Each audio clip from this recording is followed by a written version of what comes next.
Let's look at some fraction problems. Fractions with unlike denominators don't have to be nonsensical, recipe-driven solutions. All we have to do is start thinking of the context that these problems are in. I'm going to show you 3 versions of the same problem. They're going to have different denominators, but they're going to be talking about the same components. All right, so the first thing we're going to look at is 5/10 plus 2/10. Let's put this into context. I want you to think of something having to do with the denominator of 10. So I'm going to say fingers. It takes 10 to make one person's fingers, and you have 5. So this is 5 fingers plus 2 fingers. Well, that's going to be 7 fingers. It takes 10 fingers to make a whole person, and you have 7.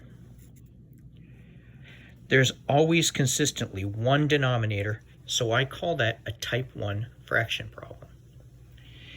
Here's a type 2. When you look at the denominators, there are 2 different denominators, and the common denominator will be one of these. So what I do is, if there are 2 different denominators, circle the larger, and if it's a multiple of the smaller denominator, that's going to be the new denominator.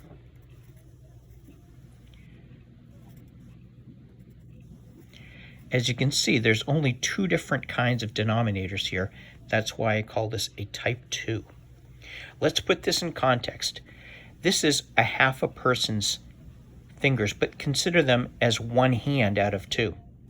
How many fingers would be on one hand? 5.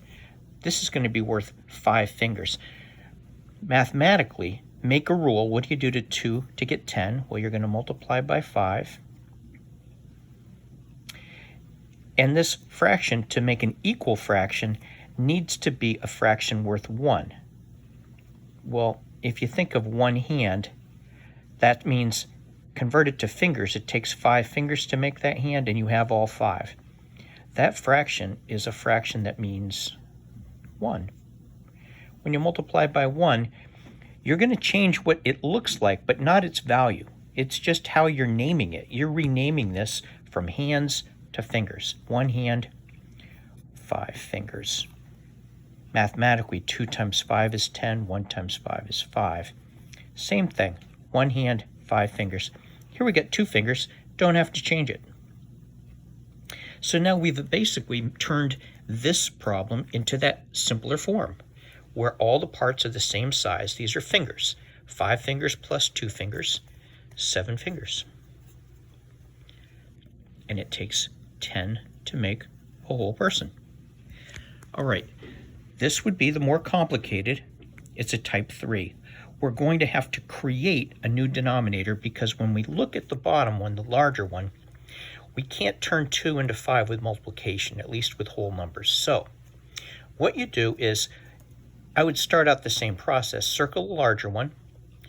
Oh, can I turn 2 into 5 by multiplying by a factor? No. So circle the other. These numbers go up here. 5 and 2. Multiply them to get your common denominator, which is going to be 10. So now we've had our third denominator. That's why calling it a type 3. Let's put that in here. We know what the problem's about now. It's about something where it takes 10 pieces to make a whole thing. So again, we have 1/2. In other words, 1 hand. Turn that to fingers.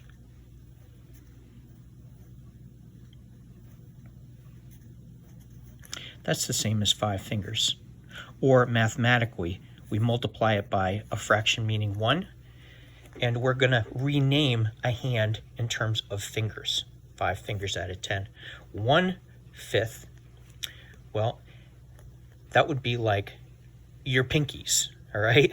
So if you put your hands together, we need to be able to figure, we have 2 of those, right? 2 pinkies on the hand, so you got to have, multiply by 2 halves. 5 times 2 makes this correct. Do the same here. Again, we're multiplying by 1. And 1/5 of all your fingers would be 2 fingers. Now we have, again, the same problem. 5 fingers plus 2 fingers. 7/10. 3 ways to do exactly the same problem. It's just sometimes the problems are initially presented in a different way.